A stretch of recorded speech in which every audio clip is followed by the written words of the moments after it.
New Jersey ranks among the worst states for maternal mortality. Our next guest is someone who is trying to change that. Up next on the Giblin Report.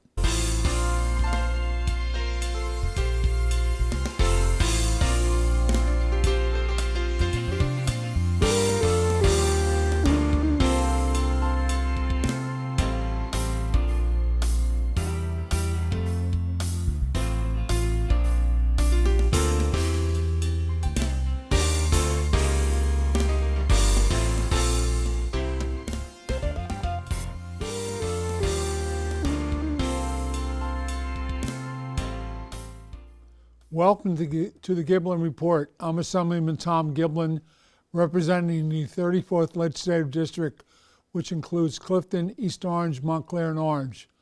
On today's segment, I'm pleased to welcome our guest, Mariekarl Vilceus-Talty, President and CEO of the Partnership for Maternal and Child Health of Northern New Jersey. Welcome, Mariekarl. Thank you. Thank you. It's a pleasure being here. Okay.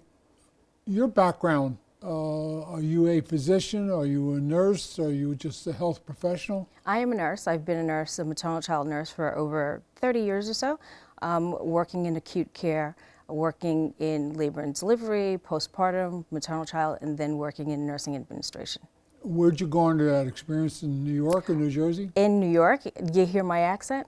Okay. Yeah, in New York. I am a native New Yorker. Moved to New Jersey in 2013 and started working here in acute care in one of our New Jersey hospitals. Always in maternal child, very interested in changing the paradigm for maternal child health, which is very important to me. You have a new role that you just kind of moved into, I guess, six months ago? Yes, 18 months ago. 18 months ago. First of all, tell us about the organization and some of the things it's trying to accomplish and, and where it's located. Absolutely. It's a wonderful organization. It is the Partnership for Maternal and Child Health of Northern New Jersey, and I am the President and CEO. Moved into that role 18 months ago. And we are one of the three consortia in the state, nonprofit maternal child health consortia licensed by the state. Initially to... Is that done by geography? It is done by geography. So the Northern Consortia, which I'm the President and CEO for, covers the northern part of the state. So we have the 8 counties from Warren to, from Sussex to Union. And within those 8 counties, we have 4 of the largest, most diverse cities in New Jersey. So we cover half of the state. So New Jersey has about 100,000 deliveries a year, and 50% of those deliveries are under our purview. So the big cities would be Newark, Patterson, Jersey City, and who's the fourth maybe? Newark. Did we say Jersey City? I said Newark, Patterson, Jersey City. Elizabeth. Elizabeth, okay. Yes, absolutely. Very, very diverse. Over 100 languages spoken there. Ethnically diverse, religiously diverse, which is under our purview. So within the consortia, we work to empower those communities, advocate for change within healthcare. We work with new mothers to ensure that they have access to quality healthcare, equitable healthcare. So that's some of the things that we do with it. The number of births, is that flat because of the COVID epidemic recently? Or is it? There is a small uptick. There is a small uptick in birth. So COVID, has, we've had the opportunity to increase the birth rate just a little bit. So that was good for us. And what percentage of the 100,000 would you say have health insurance?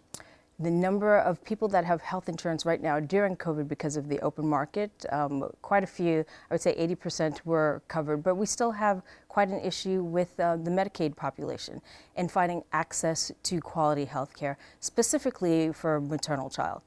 New Jersey has been at the forefront of making sure that women, children, and pregnant women are covered specifically after their postpartum period, which was something that wasn't happening before. And New Jersey has led the way in making sure that women are insured for the entire year after delivering, which is very important. How do they get involved with your organization? In other words, does the doctor refer the expectant mother to you, or there's brochures out there available and they seek you out? So we work with the Department of Health. We work with Connecting NJ, and Connecting NJ is really the first line of access for women and individuals of reproductive age to find resources that they need, desperately need. Resources to find out where to go, who to talk to. We have our website, pmch.org, but we work with the community and with our member hospitals to ensure that there is that care coordination and closing the gap when the patient leaves the hospital so they know where to get their information, because we want and we are the trusted resource for healthcare information. And because we cover 8 counties within northern New Jersey, we are the largest home visiting agency, maternal health home visiting agency within the state. What would be some of the major challenges a expectant mother would be facing? You know, we hear the talk, of course, about postpartum depression. What about other issues that?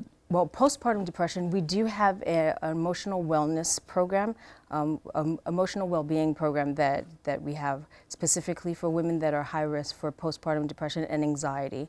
And in 2021, we had 5,700 individual referrals.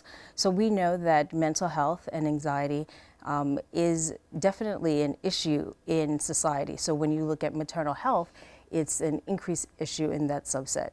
So when another issue would be access to quality health care, getting that information out there. And then when you look at New Jersey being such a wealthy state, being 47th, the numbers are inching up. We're getting a little better, but the maternal mortality and morbidity rate for Black women specifically is abhorrent, right? We are 7 times. Why is that, do you think? I mean, is it they don't have the follow-up care, or?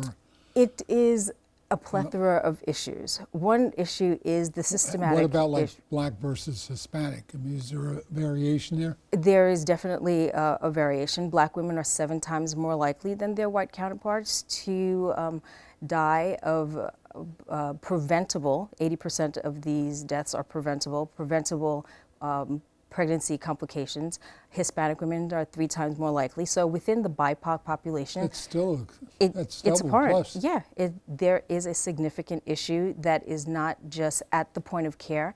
It is a systematic issue that we have to look at all of the social determinants and social indicators of health. When you're looking at access, you're looking at healthy foods, you're looking at mental health, you're looking at housing.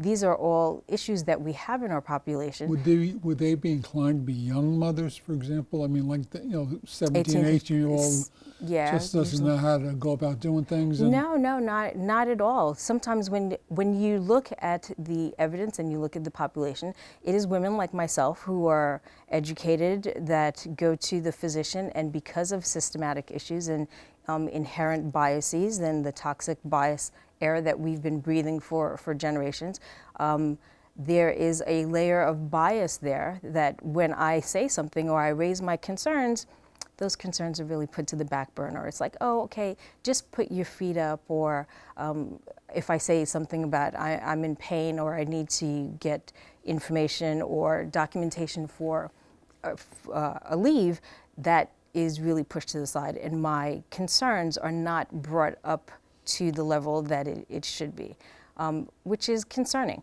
Does that all go back, do you think, to the whole issue of the type of insurance that you might have? It is not an insurance issue. It is a systematic racism issue. It is really a matter of bias that has been built into not only the healthcare system, but the system at large that is propagated within the African American and BIPOC population. I know it's been talked about quite a bit more in recent years than it was prior, but are you inching toward a better conclusion? I mean, do you see a difference? We do see a difference, but we still have women dying. If you've seen the documentary that just came out this year, Aftershock, which follows 2 preventable deaths that happened in New York, you see the system is still broken. The system is broken, so it's about framing the conversation and then moving forward to having tools in your toolbox, using storytelling, using patient experience to, change the paradigm. That's what's really important. And working with... Could you walk us through like one of those cases, try to paint the picture about what happened, or Yeah, give some stats? I mean, I know there's confidentiality issues, of course, but just in general terms about what went wrong. So some of the things that went wrong were the fact that so with these two women, one of them would go to the hospital. She was in labor. She started discussing about a pain that she was feeling, and she was really kind of disregarded and sent home until subsequently her blood pressure was higher and higher. The medication, there wasn't that communication between the healthcare practitioners and the patient to say, okay, let's systematically go down and see exactly what is going on. You say that you're having this pain, let's look at these alternatives. So the education, the alternative, making sure that the patient was part of the care team and there was an advocate there for her. We completely missed it. So, when they say 80% of these complications that occur are preventable, it's because we're not listening to the patients. The patients are not part of the solution. So do you get involved, for example, now by lining up an advocate in New Jersey for each patient? What are you doing different to put on the right course? So what we're doing in New Jersey, specifically at the partnership, is we are working as conveners. We're working with our member hospitals. We have we've educated over 30,000 participants, community and professionals, to talk about trends, standards of care, up-to-the-minute resources and education, evidence-based practice that is out there, and also working with different hospitals on community programming. Like we have our centering program, our centering pregnancy program that we work with St. Joe's and Alliance Community Healthcare. And that is a wonderful program where you have women and birthing individuals that are within the same gestational age. So like everybody would be going through their pregnancy together. And that is an evidence-based program that those outcomes are phenomenal. Increasing breastfeeding rate, decreased C-section rates, increased postpartum rate. And we also have our community of caring, our partisan doula project that we worked with St. Joe's, New Destiny Family Success Center and Children's Home Society to be advocates for the community. So we educated and trained 20 doulas, 15 doulas, which are from that community, diverse language, diverse religion, diverse ethnic background, to be advocates for the patient there. Well, St. Joe's is a pretty substantial facility. It is, facility. And they are at the forefront. And we're convening with other hospitals, other member hospitals within our catchment basin to help. Basically, in those 4 major towns you talked about. And yeah, all of the 23 hospitals, which are under our purview. They're mostly in urban centers, pretty much, correct? Yeah, a lot of them in urban centers, but we do have a quality community session that we have and a lot of those member hospitals sit on that board where we talk about the trends, where we inculcate race and ethnicity into all of the data, and we drill down to see what are the trends, what is happening. And when we have a very large symposium every year where we convene varied experts, to come and talk to us about up-to-the-minute information that's happening, trends and research. And we're having it actually in May, and that is our Maternal Health and Perinatal Safety Symposium. And it'll be hopefully in person. Where do you have that at? And we're looking to see where, but it's going to be within the northern region. 2 years ago, we had it in Newark. Well, you used to have your headquarters in Newark. You still Our have it there? headquarters are still in Newark, and then we have 2 family success centers, one in Irvington and one in Dover, where they provide free parent and child activities, and they provide immigration information and just support for the family. So it's really about providing support and the foundation of education that is needed. So one of those things is... So what's your major job? Are you about the business of lining up the hospitals or the health professionals, or... I mean, you talked about 100,000 births. That's a lot of Yeah, and 50% of those births are ours. So we work in so many different areas. We do patient education, we do provider education, and just, last year we assisted in over 10,000 people getting their COVID vaccines, their COVID vaccination. So it's not only about the disintegration of the misinformation that is happening with society and social media with COVID, misinformation, disinformation, but it's about getting to work, amplifying the voices of the community and getting to the grassroots of the community, making sure that the education, the evidence is there so they can make smart choices. So working with a grassroots organization, getting 10,000 COVID vaccines in arms, working with our two programs, Step Up, Vax Up, and Protect Me with 3, and that works with college students so they can educate their peers about vaccinations, so we can really fight against the disinformation and misinformation. So that's one. We have our direct service program that we have, Healthy Women, Healthy Families, being part of the home visitation, being in people's home, giving them the information they need from pregnancy to parenthood so they can make smart choices, so they can have the support that they need. It's about so it'll actually go out to the homes. Absolutely. We have the largest home visiting. For what length of period afterwards? One of the programs, our Nurse Family Partnership, is a 2-year program. So we start with pregnancy. They have criteria being a first-time mother, first baby. It starts during pregnancy, and we stay with you for 2 years. So being entrenched in the community, making sure that we have not only the foundation, but the scaffolding we need, for the community to not only live, but thriving is what we're really about, making sure that there is equitable, quality care there. And if you don't have the information, we are the source of in northern New Jersey to get that information out to you. It seems to me like any of your representatives would be doing more than just nursing or follow-up. It's almost like they're one-stop shopping. Absolutely. As far as it's about social worker and all kinds of things. I mean, did you work at this yourself before you took over the leadership reins? I did not. So I was a labor and delivery nurse, started as a maternal child labor and delivery nurse and moved up the ranks through administration. But I've always been involved in changing the paradigm. It's about giving the education to the masses to make sure that the community is safe. So we can change the narrative to ensure that people have what they need. Right now we're talking about access to maternal health care. Some of those places are maternal deserts. And, our organization wants to make sure that everyone has access to quality health care and quality information, which is extremely important. If any of our viewers wanted to learn more about these services or what your organization provides, how would they go about doing Absolutely, that? very easy. Do you have a website or a phone number yes, or a hotline? Our website is very easy. It's pmch.org, and that stands for the Partnership of Maternal and Child Health.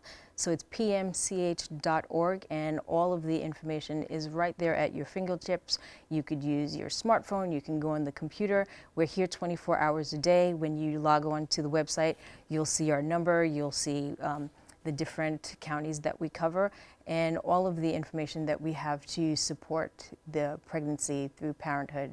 We also have a fellows program, a fatherhood program, which assists in making sure that the fathers lead and achieve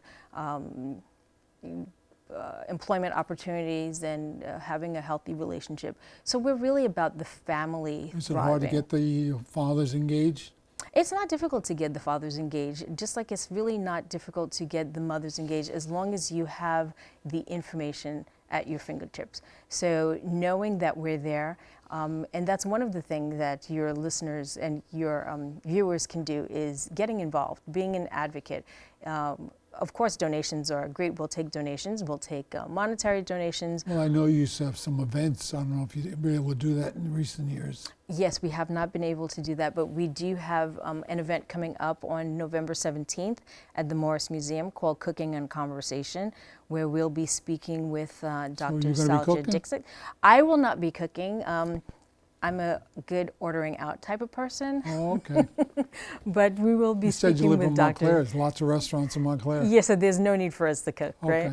right? So we'll be speaking with Dr. Dixik and having a cooking from David Allen Caterers. So they'll be doing our little cooking session. So that's one of our things. And next year we'll be having our soiree, and we'll be having various educational symposiums throughout the year. So pmch.org. Starting from the federal level down to the state, down to the counties, are the resources in place, or do you need more? I think, it's always do you and cry, you need more financial support, or your numbers increasing. How's it all tied together? What do you see the trends going forth as far as the issues for maternal health? Always need more. It's really about convening the different stakeholders. So working with our community organizations, working with the hospitals, working to amplify the voice of the community. So of course we always need more money, more advocates, more discussing what is happening in maternal child to make sure that everyone knows. I went to an event not too long ago. I know you're looking for more, but do you get it? That's the flip side of that. Getting it is really not as quickly as we would like, because our employees are working really, really hard. Our community health workers, our nurses, our family support workers, and we know that things are more expensive. Are they reluctant a little bit to go into homes and things like that? Of course, everyone is reluctant, but we do have a really great network. We're using science and education to ensure that our employees are safe, as well as our constituents are safe. So they have the PPE that they need, they have the education that they need, and most importantly, they have the vaccinations and the boosters that they need.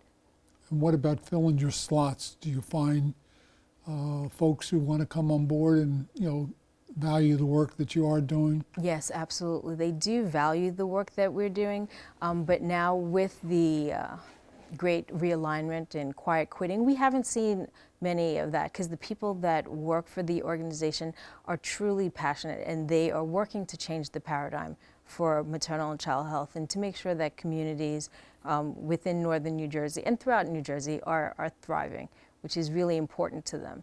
So they see what we're doing, they believe in the mission and the vision, and they're here to stay. So we've got a great group of people.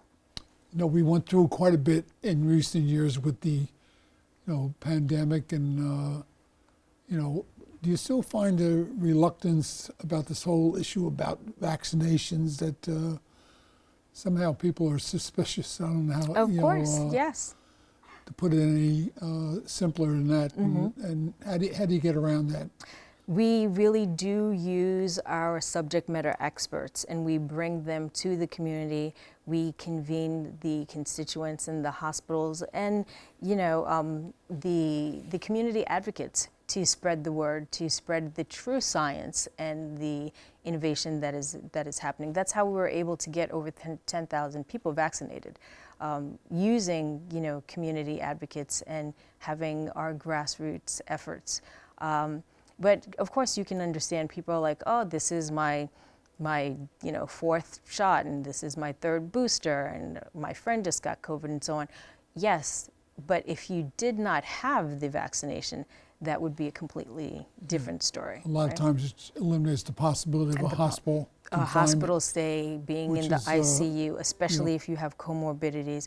And specifically, talking about access, when we talk about the Black and brown communities, the CDC has shown that the use of the flavonoid is 35% less in the African American community than it is in our white counterparts, and 23% less in the Hispanic community. So it's, again, getting people out there, grassroots, community advocates, to spread the word about access, where you can get the information, where you can get your boosters, and education, so you can dismantle the social media campaigns of misinformation and disinformation.